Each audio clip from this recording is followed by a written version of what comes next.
મંદિરની બારેથી ચપ્પલ ચોરાઈ, મંદિરની અંદરથી બેગ ચોરાઈ, પણ અહીંયા તો દાવો કરવામાં આવ્યો છે કે કેદારનાથ ધામ મંદિરમાંથી 228 કિલોનું સોનું ગાયબ. શંકરાચાર્યના ગંભીર આરોપની શું છે આ હકીકત? ચાલો અત્યાર સુધી થયેલા આ વાદ વિવાદની ઘટના પર એક નજર કરીએ. 228 किलो सोना केदारनाथ से गायब कर दिया गया. ये कहाँ का नियम है? क्यों नहीं उठाते हो प्रेस वाले इस बात को? आज तक कोई जांच तक नहीं बैठाई गई. स्वामी अभिमुक्तेश्वरानंद जी की सुबह शाम लगातार प्रेस कॉन्फ्रेंस करते रहते हैं और इतनी प्रेस कॉन्फ्रेंस तो शायद राजनेता भी नहीं करते होंगे जितने स्वामी अभिमुक्तेश्वरानंद जी करते हैं. और विवादों को खड़ा करना, सनसनी फैलाना और चर्चाओं में रहना स्वामी अभिमुक्तेश्वरानंद जी की फितरत में शामिल है. उन्होंने केदारनाथ जी को लेकर के, केदारनाथ धाम में सोने के गायब होने को लेकर के जो बयान दिया है बेहद दुर्भाग्यपूर्ण है. और मैं स्वामी अभिमुक्तेश्वरानंद जी से अनुरोध भी करना चाहता हूं और उनको चैलेंज भी करना चाहता हूं कि वो तथ्य लाएं सामने, साक्ष्य लाएं और उसके साथ में वो सक्षम अथॉरिटी के समक्ष जाएं और सक्षम अथॉरिटी के सामने तथ्य प्रस्तुत करें, जांच के लिए मांग करें. और अगर उनको किसी सक्षम अथॉरिटी पर भरोसा नहीं है तो सुप्रीम कोर्ट जाएं, हाई कोर्ट्स में जाएं, जनहित याचिका दाखिल करें और उसके जांच की मांग करें अगर उनके पास वास्तव में किसी प्रकार के कोई साक्ष्य हैं. रोज रोज राखी सावंत की तरह सनसनी फैलाना मुक्तेश्वरानंद जी महाराज को बंद करना चाहिए. यदि उनके पास कोई आधार है या तथ्य हैं तो अदालत में जाएं, जनहित याचिका लगाएं, जांच कराएं और इसमें बेवजह बात का पतंगड़ न बनाएं. ગયા વર્ષે કેદારનાથ મંદિરના એક વરિષ્ઠ પૂજારીએ મંદિરના સોનાના પ્લેટિંગના કામમાં 125 કરોડ રૂપિયા સુધીના કૌભાંડનો આરોપ લગાવ્યો હતો અને તેમણે દાવો કર્યો હતો કે સોનાનું કોટિંગને બદલે પિત્તળનું કોટિંગ કરવામાં આવ્યું. પણ જો કે મંદિર સમિતિ આરોપને ફગાવી દીધો હતો. જ્યોતિર્મઠના શંકરાચાર્ય સ્વામી અવિમુક્તેશ્વરાનંદ સરસ્વતીએ 15 જુલાઈના રોજ કેદારનાથ મંદિરમાંથી 228 કિલો સોનું ગાયબ કરવાનો આરોપ લગાવ્યો હતો. આ અંગેની શ્રી બદ્રીનાથ કેદારનાથ મંદિરના સમિતિના પ્રમુખ અજેન્દ્ર અજયે કહ્યું કે સ્વામી અવિમુક્તેશ્વરાનંદ માત્ર સનસનાટી ફેલાવવા માંગે છે. જો પુરાવા હોય तो सुप्रीम कोर्ट के हाई कोर्ट में रजू करे. तो सोने का घोटाला हो गया, आप पत्रकार लोग क्यों नहीं उठाते हो? तो जब वहाँ पर घोटाला हो गया तो अब आप दिल्ली में केदारनाथ बना लोगे, वहाँ पर फिर दूसरा घोटाला करोगे. 228 किलो सोना केदारनाथ से गायब कर दिया गया. ये कहाँ का नियम है? क्यों नहीं उठाते हो प्रेस वाले इस बात को? आज तक कोई जांच तक नहीं बैठाई गई. 228 किलो सोना का घोटाला केदारनाथ में हो गया. कौन जिम्मेदार है? क्यों इस बारे में जांच नहीं होती है? क्यों भाई इस बारे में निर्णय नहीं होता है? और अब आप कहेंगे हम दिल्ली में ही केदारनाथ बना लेंगे, ये नहीं हो सकता.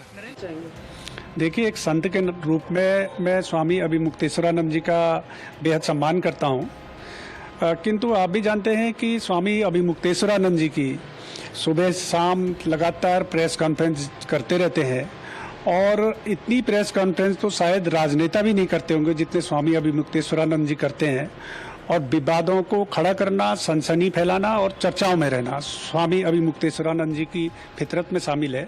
उन्होंने केदारनाथ जी को लेकर के, केदारनाथ धाम में सोने के गायब होने को लेकर के जो बयान दिया है बेहद दुर्भाग्यपूर्ण है.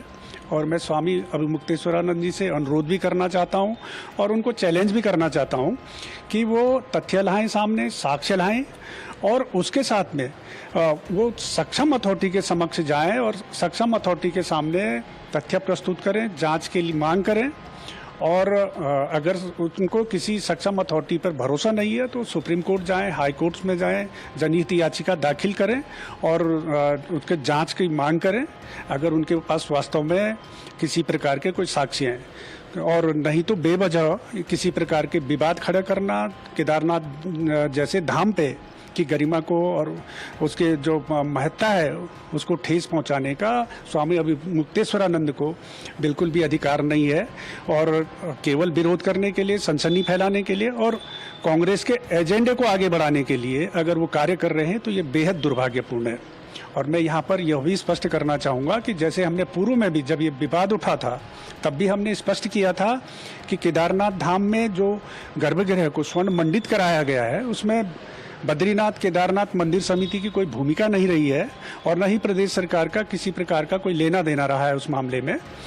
गर्भगृह को स्वर्ण मंडित कराने का जो कार्य किया गया है वो मुंबई के एक दानी दाता हैं उनके द्वारा किया गया और उन्होंने अपने ज्वेलर्स के माध्यम से ही कार्य संपादित कराया। मंदिर समिति ने ना ही सोना खरीदा और ना ही उन्होंने मंदिर समिति को सोना दिया है। उन्होंने स्वयं के माध्यम से, स्वयं के कारीगरों के माध्यम, स्वयं के ज्वेलर्स के माध्यम से कार्य संपादित कराया। और उनके बारे में, उन दानी दाता के बारे में यह भी कहना चाहूँगा, मैं बताना चाहूँगा आपके माध्यम से कि उन्होंने देश के तमाम मंदिरों में स्वर्ण के कार्य कराए हैं। उनमें काशी विश्वनाथ से लेकर सोमनाथ से लेकर के मुंबई के सिद्धि विनायक से लेकर के अयोध्या में राम मंदिर में, और इससे पूर्व उन्होंने 2005 में बद्रीनाथ में भी ये कार्य कराया था। और वो एक बहुत बड़े दानी हैं। और इस प्रकार के घटनाक्रमों से, इस प्रकार के आरोपों से जो हमारे दानी दाता हैं, जो हिंदू धर्म को संवर्धन और संरक्षण के लिए कार्य करते हैं, जो धार्मिक संस्थाओं को इस प्रकार का दान देते हैं, उनकी भावनाओं को भी ठेस पहुंचती है। तो इसलिए मेरा स्वामी स्वरूप ये अभिमुक्तेश्वरानंद जी से अनुरोध है कि उनके पास किसी प्रकार के साक्ष्य हैं, केवल प्रेस के सामने बयानबाजी न करें, सक्षम अथॉरिटी के पास जाएं, जांच की मांग करें। और इस बारे में जो उन्होंने कहा कि 228 किलोग्राम सोना चोरी हुआ, मैं इस बारे में एक बात और भी आपके माध्यम से स्पष्ट करना चाहूँगा। और पूर्व में भी हम ये स्पष्ट कर चुके हैं कि जो केदारनाथ धाम के गर्भगृह में जो दानी दाता द्वारा जो स्वर्ण लगाया गया है वो उसके लगभग वो 23 किलोग्राम के करीब है।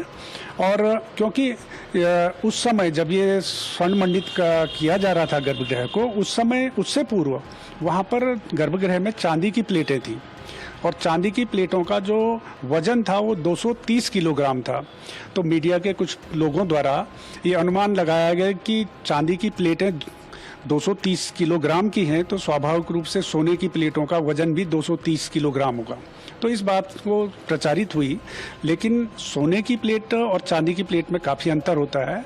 जो चांदी की प्लेट होती है वो पूरी तरीके से चांदी से ही निर्मित प्लेटें होती हैं, जबकि जो सोने की प्लेटें होती हैं, सोने की प्लेटें कॉपर की प्लेट पे उन पर बर्क चढ़ाया जाता है, सोने का लेयर चढ़ाई जाती है उन पर, और वो उस तरीके से सोने को मतलब शुद्ध रूप से केवल सोने की प्लेट नहीं होती है, वो कॉपर पे सपोर्टिंग वो रहता है और उस कॉपर के प्लेट की डिजाइन बनते हैं, उन डिजाइनों पर सोने की लेयर चढ़ाई जाती है।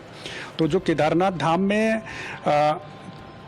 जो स्वर्ण लगाया गया है वो 23 किलोग्राम करीब सोना है उसमें, और 1000 किलोग्राम करीब वो तांबे की प्लेटें हैं। और ये तकनीकी पूरे देश में जितने भी मंदिरों में स्वर्ण को लेकर के जो भी कार्य हुए, चाहे वो तिरुपति बालाजी हो, चाहे गोल्डन टेम्पल हो, सभी जगह इसी तकनीक के आधार पर स्वर्ण मंडित कार्य कराए जाते हैं। तो इसलिए मेरा फिर एक बार मैं ये कहना चाहूँगा कि स्वामी अभिमुक्तेश्वरानंद जी को इस प्रकार के दुर्भाग्यपूर्ण बयानबाजी नहीं करनी चाहिए। और वो साधु संत के रूप में अपने को प्रदर्शित करते हैं और संत होने के नाते उनको इस प्रकार के दुष्प्रचार नहीं करना चाहिए। और संत के रूप में उनको सद्भाव का संदेश देना चाहिए, समाज में अच्छे संदेश देना चाहिए, बजाय कि इस प्रकार के हिंदू धर्म के प्रति, जैसे पूर्व में भी उनके कई बार बयान आते रहे हैं, राम मंदिर के समय में भी उन्होंने विरोधाभासी कई तरीके के बयान दिए थे। तो इस प्रकार के उनको बयानबाजी नहीं करनी चाहिए और कांग्रेस के एजेंडे के अनुरूप नहीं चलना चाहिए। आ साथे ज अजेंद्र अजय કહ્યું કે હું સ્વામી અવિમુક્તેશ્વરાનંદનું સન્માન કરું છું,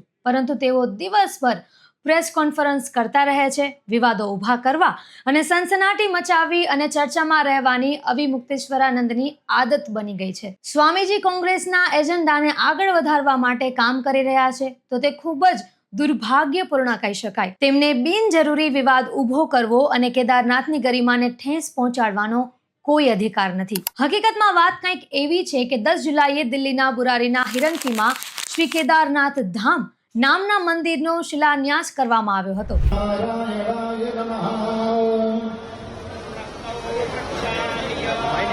सोने का घोटाला हो गया, आप पत्रकार लोग क्यों नहीं उठाते हो? तो जब वहां पर घोटाला हो गया तो अब आप दिल्ली में केदारनाथ बना लोगे, वहां पर फिर दूसरा घोटाला करोगे। 228 किलो सोना केदारनाथ से गायब कर दिया गया। ये कहाँ का नियम है? क्यों नहीं उठाते हो प्रेस वाले इस बात को? आज तक कोई जांच तक नहीं बैठाई गई। 228 किलो सोना का घोटाला केदारनाथ में हो गया, कौन जिम्मेदार है? क्यों इस बारे में जांच नहीं होती है? क्यों भाई इस बारे में निर्णय नहीं होता है? और अब आप कहेंगे हम दिल्ली में ही केदारनाथ बना लेंगे, ये नहीं हो सकता। તેમણે દિલ્હીમાં કેદારનાથ મંદિર જેવું મંદિર બનાવવા માટે સખત વાંધો વ્યક્ત કર્યો હતો. તેમણે કહ્યું કે ભગવાનના હજારો નામ છે, કોઈ બીજા નામથી મંદિર બનાવો, પૂજા કરો, પણ જનતાને ગેરમાર્ગે દોરશો નહીં. દિલ્હીમાં મંદિર બનાવવા પાછળ રાજનીતિ છે કે કેમ તે અંગે શંકરાચાર્યએ કહ્યું કે રાજકારણીઓ આપણા ધાર્મિક સ્થળોમાં પણ ઘૂસી રહ્યા છે. શું આ બાબતે સરકાર કોઈ તપાસ કમિટી હાથ ધરશે ખરી? તમારું શું કહેવું છે અમને કમેન્ટમાં જરૂર જણાવશો. અને આ વિરોધ આગળ કેટલો પહોંચશે અને તેનો શું ચુકાદો આવશે તેના સમાચાર તમારી સામે લઈને આવતા રહેશું.